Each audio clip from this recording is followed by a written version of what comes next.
Thank you so much for joining us in today's webinar. My name is Ben Schweifel. I'm a trust and estates attorney down in Orange County with Murtaugh, Treglia, Stern, and Diley. I'm also the chair of the education committee for the new lawyers section of the California Lawyers Association. The California Lawyers Association, for those of you who don't know, nonprofit voluntary bar association that's dedicated to the professional advance of attorneys practicing in the state of California. CLA has 18 different sections covering different law practice areas, including the new lawyer section. The new lawyer section represents all the lawyers in California in their first 8 years of practice. And our mission is to advance practical skills, leadership, and pro bono opportunities, networking, and support to meet the unique needs of California's diverse community of new lawyers. To get involved with CLA and the new lawyer section, you can do a couple of things or any one of them. You can join one of our 18 sections. You can attend our great webinars and in-person events like today and like the upcoming CLA annual meeting in September in San Diego. Utilize our other articles and videos, CLE programmings, or volunteer with a section. If you have any questions, feel free to reach out to me or any of the other members of the executive committee of the new lawyer section. Now, for what you all came for today, I have the privilege of introducing today's speaker, Emily Hersikorn. We're grateful to have Emily leading this two-part series on building career confidence early in your law career. Today is part 1, and part 2 is scheduled for August 23rd. And we hope you enjoy today's program and encourage you all to attend part 2 next month. Registration information can be found on the events tab of the CLA website, which is calawyers.org. And with that, I'll turn it over to today's speaker. Awesome. Thank you, Ben. Beautiful pronunciation of my name. We had a whole conversation about this. First things first, I'm going to share my screen and ask Ben to confirm that it looks normal and appropriate. Okay, great. Other first things first, that's kind of a fun thing to say. If you've heard me present before, you know I have a couple of dogs. One dog child is small and doesn't usually bark at many things. The other one is very, very large with a booming bark, and it's his mission in life to protect our house. So on occasion, he will bark. Hopefully he will not, but just warning you, I will get it under control. Do not worry. This is life. Things are different nowadays. Okay, great. So first of all, super excited to be presenting to CLA, my California lawyers, and specifically the New Lawyers Division. I lived and worked in California for 14 years and only recently relocated back to my hometown in the Midwest, but it will always be my second home. I know a lot of USD alumni where I used to work are on this call. Hello, everyone. Quick shout out to you and everyone else. Welcome. So today I'm going to teach you 3 specific strategies, actually 4, I added one, to help you develop resilience and minimize lawyer burnout over time. We know this is a problem. Quick note on that. I, of course, am coming today with information to support you as individuals. Obviously, you can also use this to support your peers, other folks too, if you're in a supervisory role, people who you are working with in that capacity as well. I just want to acknowledge that there is certainly a responsibility at the institutional level too. So I think I would be remiss if I didn't say anything about that. We are, us lawyer coaches, are certainly on a mission to helping organizations, employers, institutions do what they can to enhance lawyer well-being as well. So today we're focusing on individual strategies. If you want to talk more about institutional, if you think this would be something good for your organization, please connect with me offline later. I would love to chat with you about that because I feel strongly about that too. So what are we talking about today? These strategies are coming from concepts in 3 distinct fields: positive psychology, success coaching, and career development. I have pulled it all together for you in a beautiful package. Hopefully you find it user-friendly so that you're walking away ready to do some serious resilience building on your own. That is always my intention.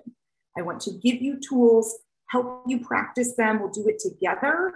And then you can do more of it on your own. If you get stuck, that's when you reach back out to me. You let me know.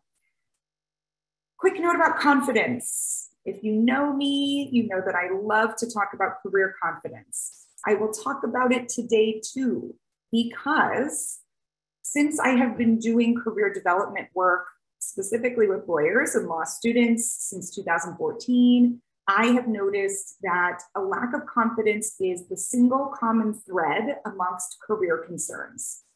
So we'll talk more about that in a minute in detail, but generally speaking, clarity around what you want to do with your career, big concern. Concerns about competence when making transitions. So especially for new folks starting out, that transition from school to the workforce and then into any new role. Decision making. Lots of folks do not trust themselves to make big decisions. They're scared shitless to do it. So lacking confidence there can really be debilitating. And then finally, with respect to work-life integration, is it even possible? We feel like it's a myth. So we want you to feel confident in setting some boundaries and really thinking about how you can get everything you need so that you have a sustainable career.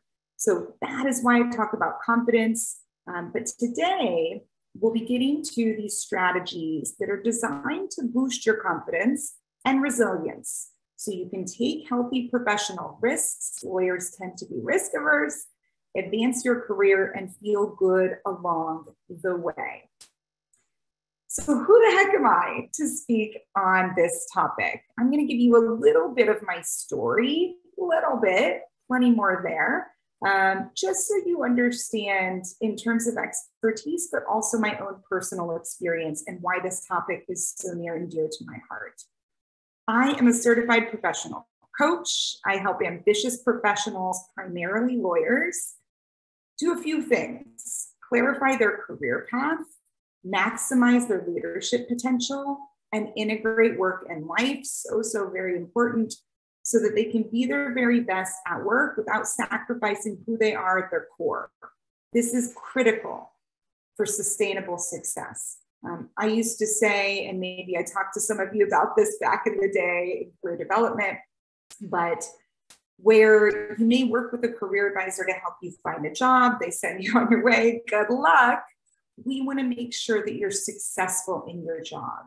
And to the extent you've tried everything you can, you are really showing up as your best self and it's still not a good fit, we want to figure out why and how we can make sure that next move will be and be making conscious career decisions. It is very hard to do on your own, especially when you have this lawyer brain, which we'll be dissecting here in a little bit. We'll be talking about how that can impact decision-making and risk-taking. My background, what did I do before this? Well, I did practice law for just a little bit, but that's part of my story. It didn't go so well. I'll tell you a little bit more about that in a minute. And then I did some anti-bias education programming work. I worked in law career development at the University of San Diego for 7 years off and on. And I also taught a little bit there. And then I also have a little bit of a background in positive psychology. So that is really where we're examining hope and goal setting and maximizing our strengths. I have always felt called to help other people and have made several career transitions myself successfully. I've taken some huge risks, especially in the past few years, launched a sustaining business in less than 2 years, and really have designed a very dreamy career and life for myself. But I want to be clear, it was not always so rosy. So I talk a lot about my former self or my former life before I went through some serious self-work and coaching in particular. But let's see if any of this resonates. Who did I used to be? Overachiever, not even high achiever, overachiever. I had to do everything to the max. I had a client the other day say something about climbing every step of every ladder, something like that. Everything, I had to do it. High stress. Perfectionist, focused on my career to the exclusion of all else. Everything looked great on the outside. I moved to beautiful San Diego. I landed a high-paying law job in an interesting practice area, and I felt lost. I had no community in my new city. I worked all of the time. I wanted things to be perfect, and when they were not, I totally panicked. Okay? I felt lost. I was questioning myself and my choices constantly and worrying that I was never going to be able to fulfill these big, beautiful dreams I always had of having a big, meaningful career long term. So I went back to the drawing board, pushing aside all of these ideas I had about what I was supposed to be doing or what I had worked so hard for up to that point in time. I explored what I was really good at and what I enjoyed, what gave me energy. And I recognized that if I put all these strengths to use, I would succeed. I could not fail. I garnered a deep belief in my abilities and became committed to pursuing that next step full force. So how did I do it, and how are my clients doing it one after another? This is what we're going to be talking about today. How to maintain confidence and build resilience throughout your career. It's not a one-stop shop. One-stop shop. We get it done, boom, that's it. This is ongoing work. So throughout your career, how are you going to be doing this? So that when you are feeling lost, down, scared, doubtful, confused, stuck, you can pick yourself up, create opportunities, figure out what to do next, and get moving. That is success. Showing up as your best self. So here's the caveat. We are scratching the surface today. That's important to acknowledge. No quick fixes. This is not easy stuff. It is simple. That is my job, to help simplify things for you, pare it down, but it is not easy. So if you're thinking, oh my gosh, this is going to take more work, do not worry. I'll share more about how we can stay in touch at the end of our program today, okay? So quick overview, we're gonna talk about why confidence matters a little bit more. Imposter syndrome, a lot of folks talk about imposter syndrome. So I think it's really important to frame it in terms of imposter syndrome today and how it impacts our success. And then we're going to get into our tools or strategies, challenging limiting beliefs, confronting your inner critic, maximizing your strengths. I've got an extra Z in there, and choosing optimism. Okay, so let's talk more about confidence. I mentioned these different career stages earlier just a little bit, but I want to be clear, confidence matters at every career stage. Initially, that transition from school to the workforce can be brutal. A lot of us feel like we don't know what the hell we're doing. And we don't, a lot of people say, I'm not getting the training I need. I know how frustrating it is. So that transition is very frustrating. We doubt our ability to do the work. I don't know what I'm doing. Similarly, we doubt our ability when we make any sort of transition to a new role or ultimately into leadership. So we start supervising someone with zero leadership training. This happens all the time in the legal industry, okay? Or just in a new job. You get the job, someone else believed you could do it, but it is scary shit when you don't know exactly what you're doing, especially for those of us perfectionists or recovering perfectionists. So that is when confidence comes into play. We're just talking about self-doubt, leads to stress, anxiety in terms of worrying that you're going to mess up, that something bad's going to happen. Poor self-advocacy. You're not going out there asking for what you need when you're worried about looking stupid. I hear that all the time. I don't want to ask a partner constantly. That would sound stupid. We're also not asking for raises. We're not asking questions about why am I not getting the money that I thought I was going to be getting paid when I transitioned from this office to this office in a more expensive region. We're not advocating for ourselves the way we could be. Ultimately, it results in failure to reach your full potential. Confidence, on the flip side, enhances performance, peace, and joy. Performance. If you believe you're going to do well, you are likely to do better. Peace. If we are not worried, if we are not anxious, worried about all the things that could go wrong, we have that sense of peace and calm. And from that space, you see how this all relates, we can get more done, right? And of course, in the long term, it's better for your health and relationships when you're feeling that sense of peace. Ultimately, we all would love a little more joy in our lives too. That's why I tacked this on. Peace and joy are high level energy states. So we've got to release or reduce the stress to clear that shit out so that you can get up there and experience more joy. You can enjoy what you're doing when you're not so worried and when you believe in yourself and your ability to make things happen. So ultimately, when we experience more confidence, we are going to pursue more growth and new opportunities. In other words, advancing your career. Advancement, just to be clear, can mean going up the ladder. It can also mean laterally or taking on a different job or different career that's a better fit. In my mind, that's also advancement. So I want to stretch your notions about what all these words mean so that it's meaningful for you. So let's zero in on imposter syndrome a little bit, which I think is one manifestation of self-doubt that blocks the success of ambitious professionals in many ways. We're going to start there and then dig into our strategies, okay? So what is imposter syndrome?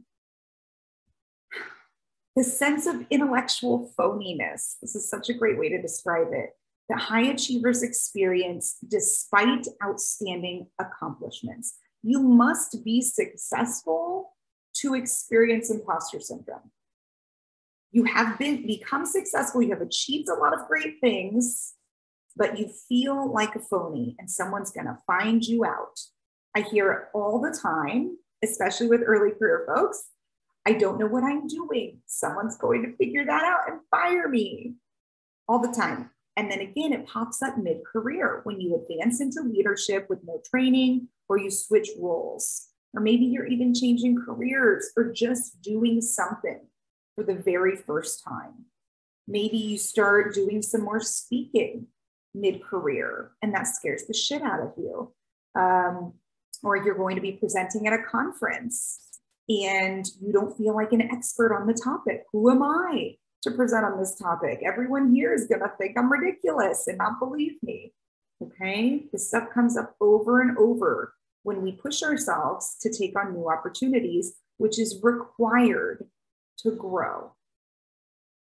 Okay, quick notes that I want to say before moving on. If these thoughts and feelings are so pervasive that they are impacting your daily functioning, it is possible that they are best addressed through therapy. So please consider the severity if you are pursuing additional support and considering all of your options. I also have some great resources if you ever want referrals. Just wanted to put that out there, okay? Very pro therapy over here. Okay, so let's move on with imposter syndrome. We talked about what it is.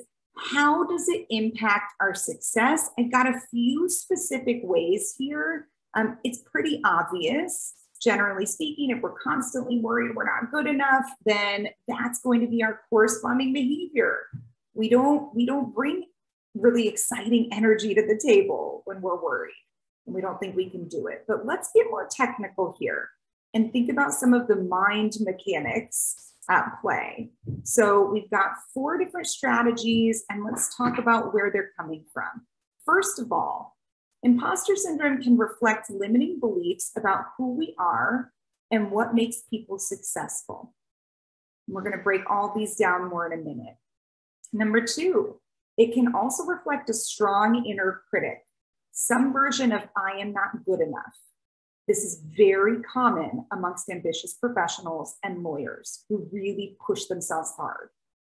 Number 3, it can shift your focus towards the negative, away from your strengths, to an extent where you are actually missing those strengths entirely. I talk to people time and time again where I ask, what are your strengths or what are you bringing to the table? And it's hard to think of stuff, okay? So we know this stuff deep down. We want to bring it to our consciousness so that we can access it and use it more, rely on that, those strengths more. Then you can maximize them. And finally, it can reflect pessimistic thinking. This is one of my favorites because lawyers, sometimes we're self-selecting. We started out as pessimists, but we are also trained to identify problems, right? And to argue, I'm right, you're wrong. So we can learn optimism, which is so important for our relationships, but also for our general well-being outside of the technical practice of law. And there's a lot of literature on that. Let me know if you're interested in more resources on pessimistic thinking versus optimistic thinking and outcomes. But let's go ahead and break these down so we can start going through strategies that are going to be useful to help you manage imposter syndrome, boost confidence, and also resilience if you use this stuff over time. So let's start with limiting beliefs. This is a very common block.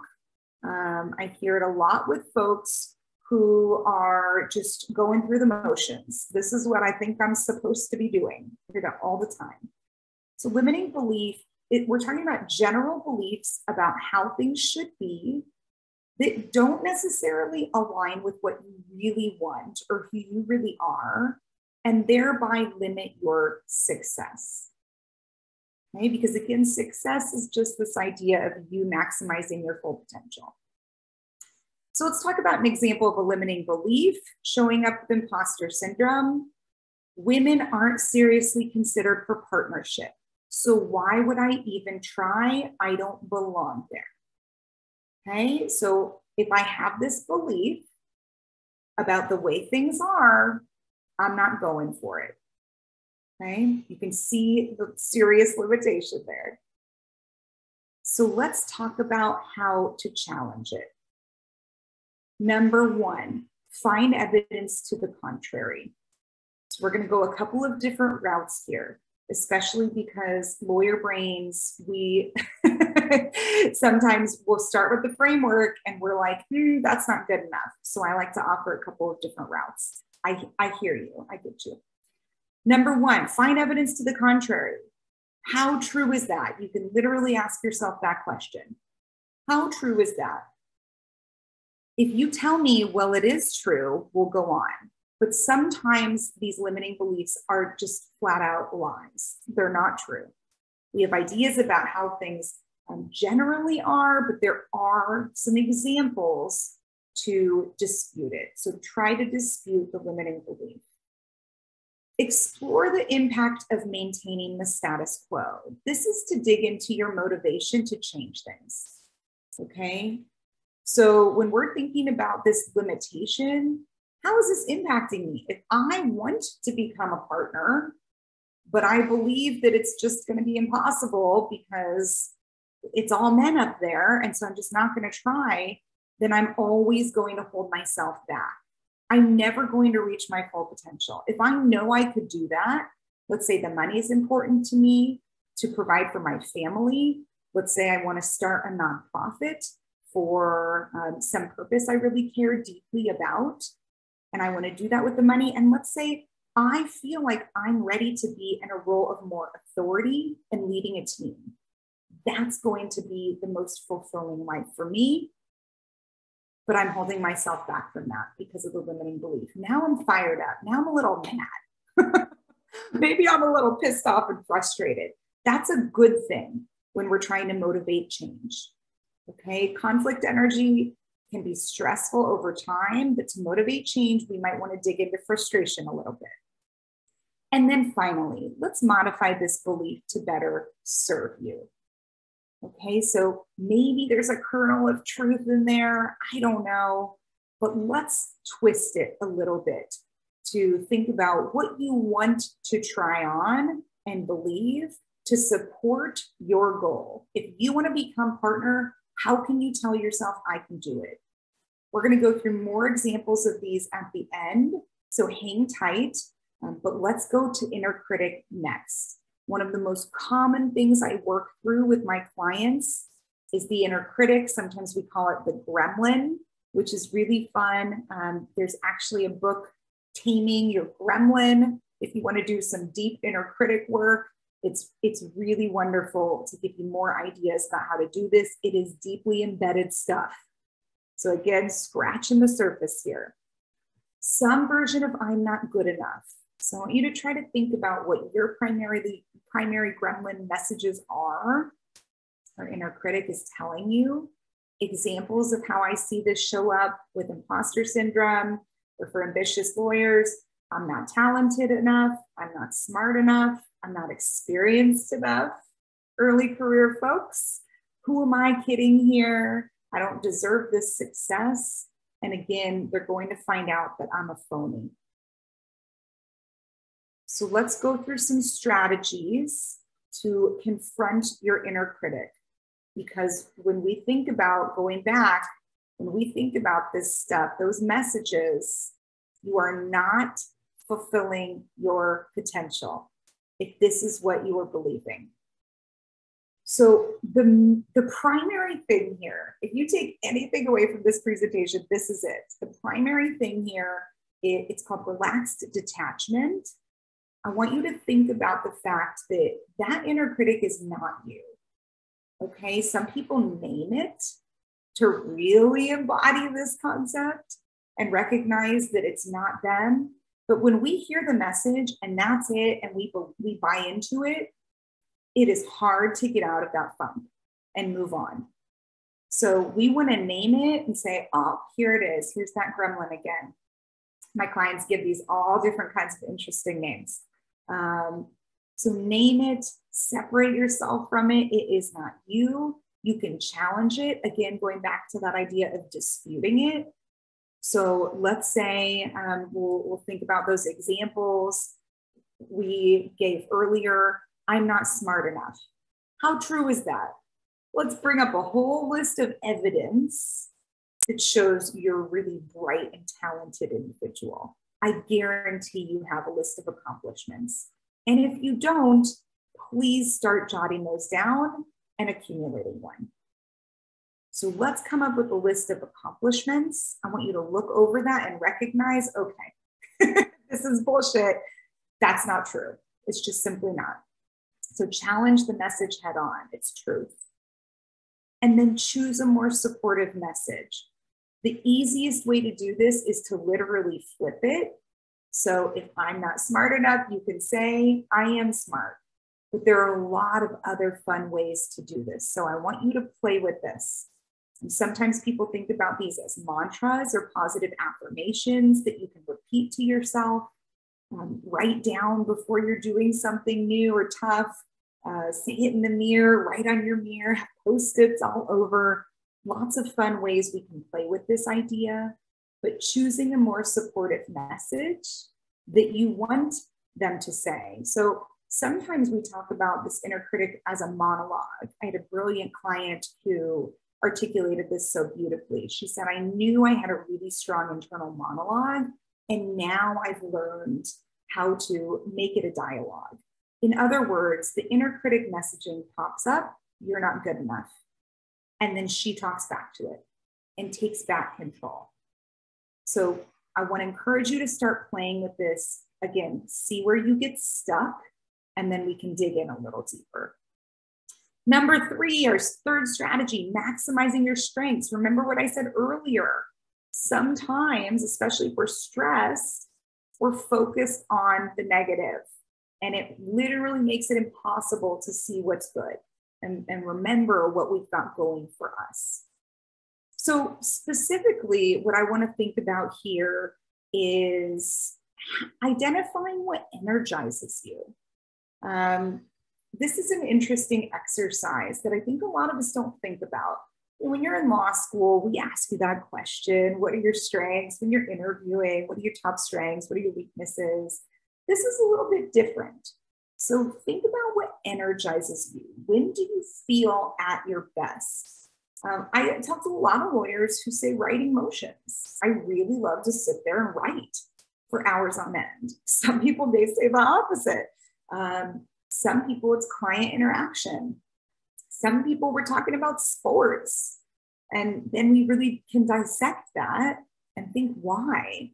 You love being on a team, collaboration, like being a part of something that's bigger than you and all working towards a common goal, whatever it may be. But make a list of the things that energize you. I want you to also think about what you're naturally good at. There may be overlap. That would be awesome. There may not be. This may be a separate list. But think about what you're naturally good at. What comes easily to you?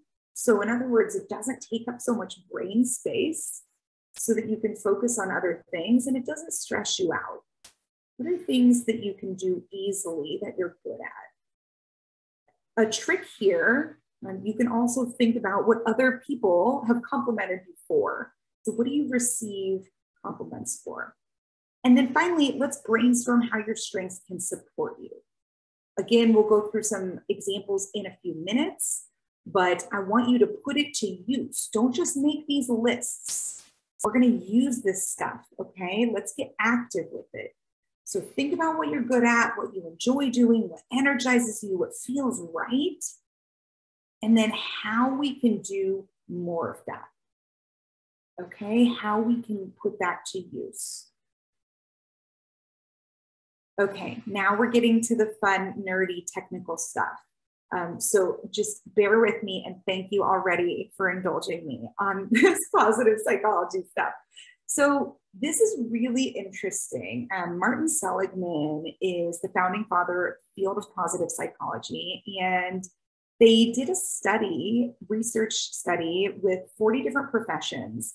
The legal profession was the only one that found pessimists or being a pessimist in your practice at work was actually beneficial to your work outcomes. Go figure. But like I mentioned earlier, not so great for decision-making, relationship building, and just generally stress over time. So the good thing is you can learn optimism. So we want to be choosing optimism because it is correlated to better outcomes. I'm going to teach you this stuff. There is a formula for this, believe it or not, which is super interesting. But the idea here, again from Seligman, he explains optimism like this. When something goes wrong, we externalize the cause and think of it as specific to that one instance, that one time. We recognize things can be different next time, so we remain hopeful. We recognize our control and that we are capable of change. And then it's the opposite when we talk about pessimism. So there are 3 different components of an optimistic explanatory style. And all that means is how we explain things that happen or events. When we're talking about optimism, if something good happens, I'm going to personalize it. I did that. I'm smart. I take credit for it. I feel good. Because if I think that I'm capable and smart and can do things, I'm going to try again the next time, right? So you can see how this can build confidence and resilience. I also am going to explain it as permanent. I'm smart, as opposed to, oh, I just got lucky and it was this one particular subject and this one time. And pervasive across the board. I always do well with this kind of stuff. Okay, so again, I'm going to more likely to try again in the future. And with bad events, we just flip it. So something bad happened. Let's say we lost at a hearing. We lost a motion hearing. We might say the judge was in a terrible mood today. In other words, it wasn't my fault. Because then I believe if I go up again, I can do it, right? I can win next time. If it wasn't that I suck and I'm just not capable. The judge is in a terrible mood. Temporary, it was just this one time. And specific, it was only with respect to this hearing today. The rest of the day is going to be great. Right? So you can see how this works and how this can really encourage you to keep going and push yourself. Let's give another example. With respect to a promotion, the optimistic explanatory style might be, I am talented and deserve a promotion. Good things always come when I work hard and advocate for myself, so I'm going for it. The pessimistic perspective would be, it would be a fluke if I got promoted. I have nothing special to offer and I never get recognized at work, so I may as well not even try. Not only does that sound negative, it is not going to motivate you to take action in support of your professional goals. Okay? When we believe in ourselves, we're more likely to take action to pursue our goals. So that brings me to the next slide, choosing optimism and action. So not only do we want to try on that optimistic mindset, we want to get active with it. If you're thinking this way, you're more likely to get engaged, advocate for yourself, come up with new ideas. You'll pursue new opportunities, lots more engagement professionally. So let's explore some things you can ask yourself to really move it forward, move the needle here. What are the opportunities available to you? I love that question. And just to get moving, lots of times people come and they're overwhelmed. I don't even know where to start. I have this huge idea, but what am I supposed to do? What do you want to do next? Let's break it down.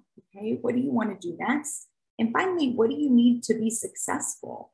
Let's think about resources that could help you achieve your goals and actually go after them. So we're moving from mindset work to logistics work here. When I talk about career competence coaching, that's what it is. It's mindset and logistics. So let's come up with some action plan to make sure that you're moving at all times towards your goals. Okay, I've got 3 examples here we're going to run through so you see how all of this comes together. And we're going to go through the different, I see some hands being raised. I don't know if that's accidental, but we will have time for Q&A in a few minutes, I promise. So you'll see how all this comes together and we can put these strategies to use. So these are common thoughts that I hear in this industry. Success means being the very top performer.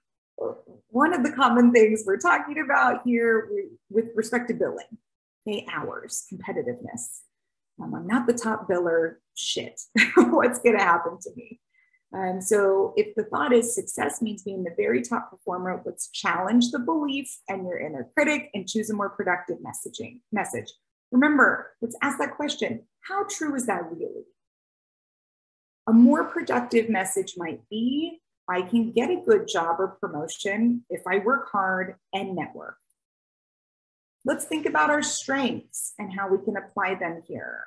I'm a very strong communicator, which will help me network and interview if that's what I'm doing too. And I'm also a very hard worker and have plenty of examples to back that up.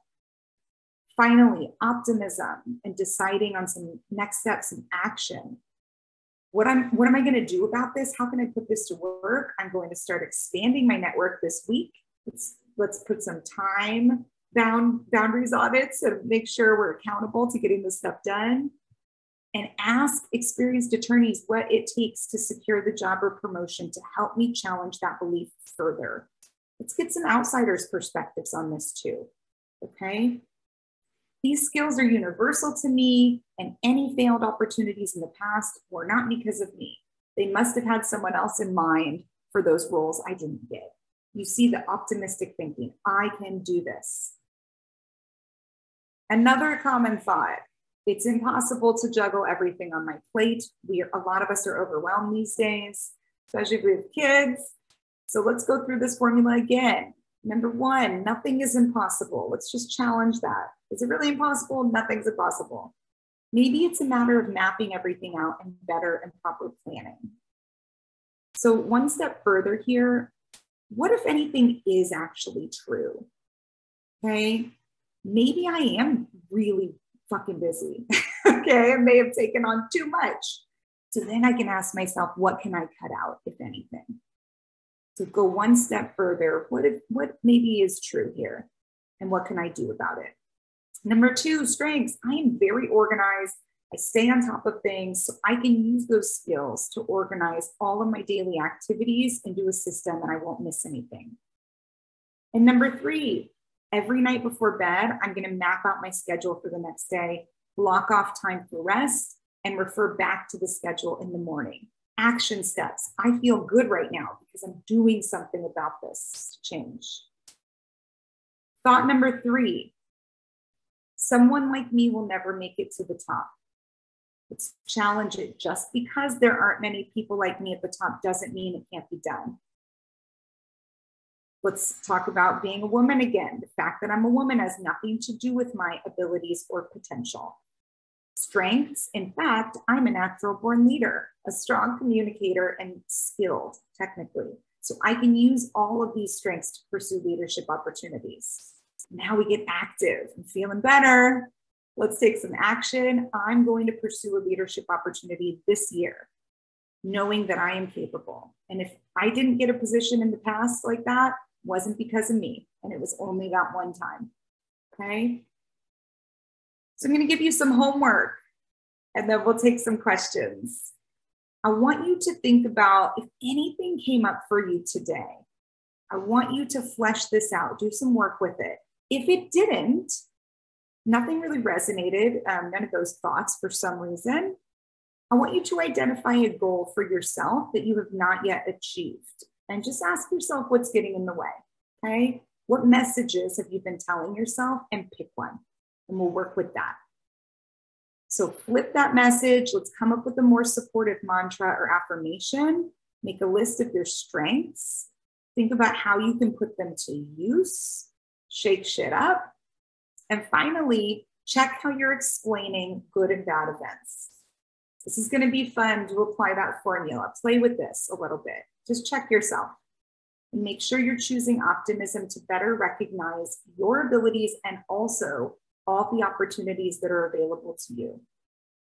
So once you do that mindset work, then you get into action mode and figure out what are your options, who can support you, what resources do you need, and what is that first next step? Love that question. Okay, I'm going to share a little bit of information about how we can stay in touch, and then I'll answer some questions. I mentioned this at the very beginning. Building confidence and resilience takes ongoing work. And obviously, different things come up in your career and life changes. You've got to make decisions throughout. So we could not cover everything today. We scratched the surface, but I have more for you. Okay, so here's what I want you to do. I know everyone has their phone. I'm very excited about this. I just set this up, everyone. So indulge me. I want everyone to get their phone out, text resources, that word, I don't think capitalization matters, to the number 66866, and you can sign up for more resources. And what I'm going to do, I just pulled this awesome resource off of my website, so it's no longer publicly available. I have a Q&A video. It's a deep dive into these topics.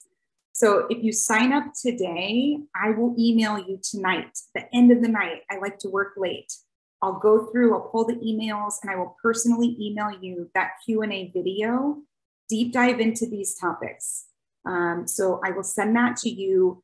I'm just going to read off this list. I watched it and was like, oh shit, there's so much good stuff in there. This is what's in this video.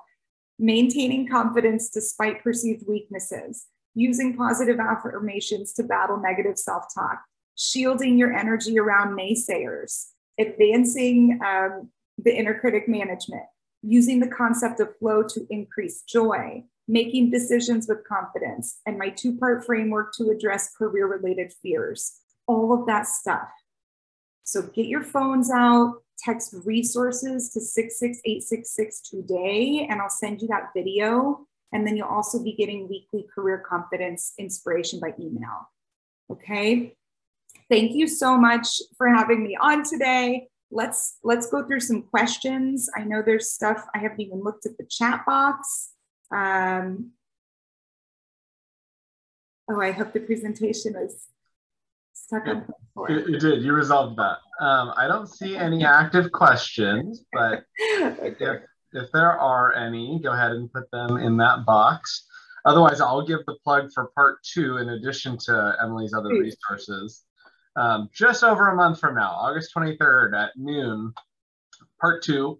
So you'll be able to revisit some of these things and take a deeper dive. I'm certain Emily has more good stuff in store for us there, and you can find that through the calendar links or the events tab on the California Lawyers Association.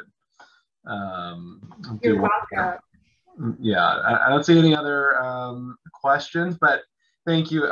Oh, we did have one. Sorry. Here's one from Kathleen. Yeah. So in the age of COVID, how do we develop relationships with partners that we never see and in some cases have never met? Great question. This is super fucking frustrating, right? Gosh, I remember 2 years ago when everyone went remote. And that was the first time that I was supporting folks who were getting new jobs and working for people they did not know and could not easily access. And guess what, y'all? Back in the day, partners were also inaccessible even before we went remote.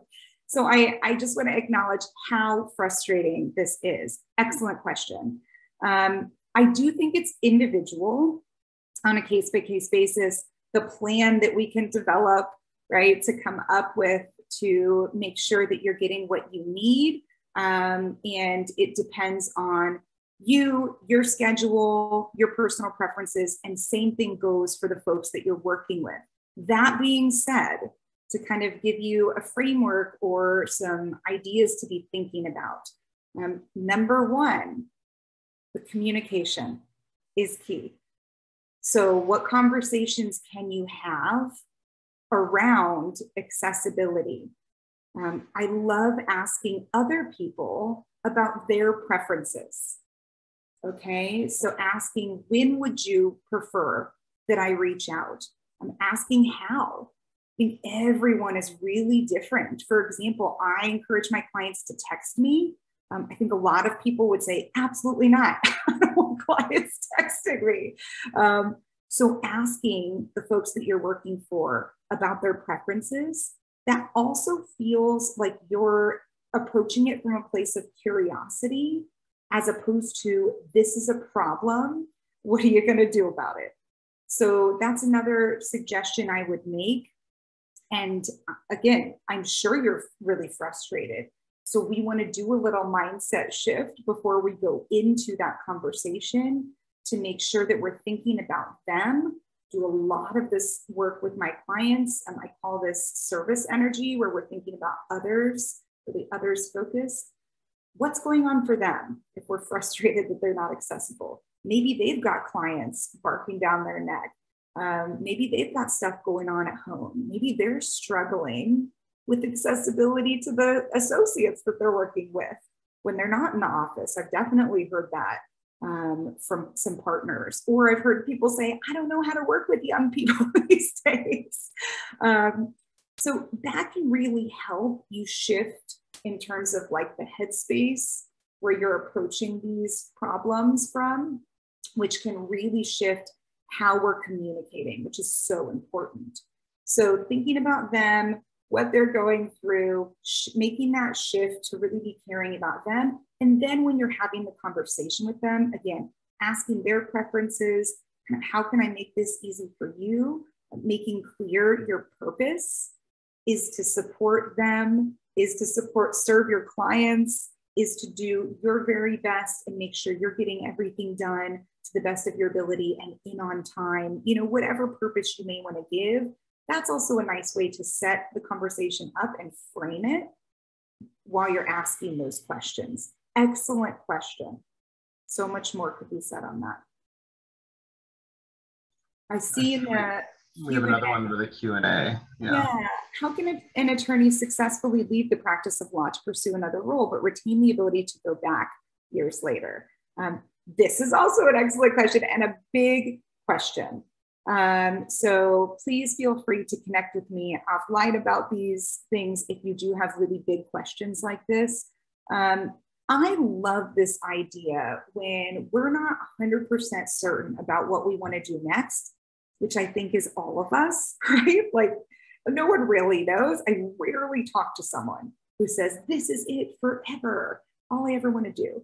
When we're not 100% certain, I love the idea of doing what you can to advance in a way that would be beneficial for multiple paths. So what do I mean by that? Let's say we are in a situation that we might want to leave, but we're not sure. And so we're curious about other opportunities.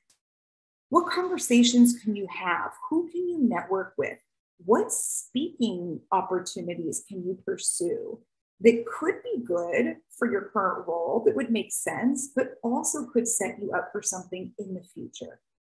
Okay, so those kind of activities, those kind of actions are really ideal if you're not certain and you want to pursue different paths or stay open. Another thing though, just to give, I don't give a ton of advice in my coaching role now, but to give a little piece of advice is just staying connected. So always staying connected with your network. I'm sure you all have heard it a million times, but it's so true. I was just telling Ben before we got on the call, my law job and also when I worked at the university, both came from my law school alumni networks. And I networked my ass off to get into those fields in very competitive markets. So really staying in touch with your network, making clear to people who care about you and are interested in your well-being and your career path, making clear to them what you're interested in, making clear to some people, you know, let's say you leave, for the right opportunity, I might return. Making sure someone's looking out for you and really accessing all of your resources. Love the question, what resources are available to you? Really sit down and think about that. I encourage people to talk to recruiters, for example, all the time. You're not paying them.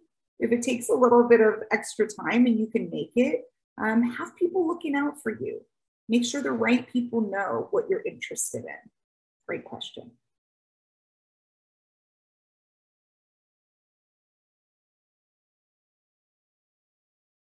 Anything else?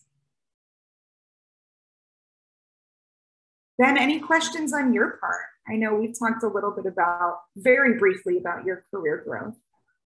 No, I don't think so. I love some of the topics. I think one of the things you said that resonated with me is that by kind of nature, lawyers are pessimistic. I can issue spot all the things that are wrong with someone else's brief or someone else's estate plan in my line of work.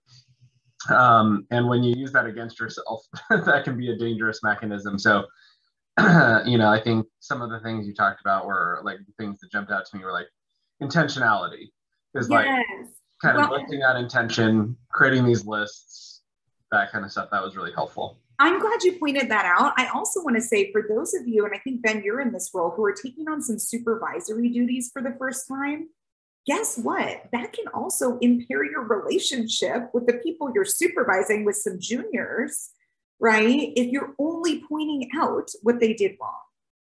So that's another thing that I work when I'm doing leadership coaching, especially with senior associates. Another thing I do a lot of is helping people pull back, recognize strengths, and it's really using what I call a coach approach to leadership, where you're focusing on strengths as well. You're getting curious when you're pointing out things that could be improved. I love that word intentional, very intentional about the language that we're using. I think as lawyers, look, we're busy, right? We're in a rush. We are billing, a lot of us. So we don't want to be bogged down and don't have a lot of time. Sometimes that can impair relationships. And when we think about advancing our careers, again, that doesn't just mean becoming a partner or general counsel or being at the top. It also means doing your very best in all facets, and for sustainability of your success and your long-term career. I think it's so important that you're thinking about relationships. I know for me, that was really a struggle. Early on, I was really relying on my smarts and my technical skills, and that got me just so far. So I'm glad that you pointed that out. A really interesting point for folks who are starting to supervise other people. Lots of stuff to be thinking about with respect to those relationships. Couldn't agree more. You gave us a lot of great stuff to think about. I can't wait to have you back on August 23rd. Thank you so much for today. And I encourage everyone to check out those additional resources. And then we'll be back here next month doing part 2. Thank you so much. Goodbye, everyone. Have a great week. Thanks, Emily.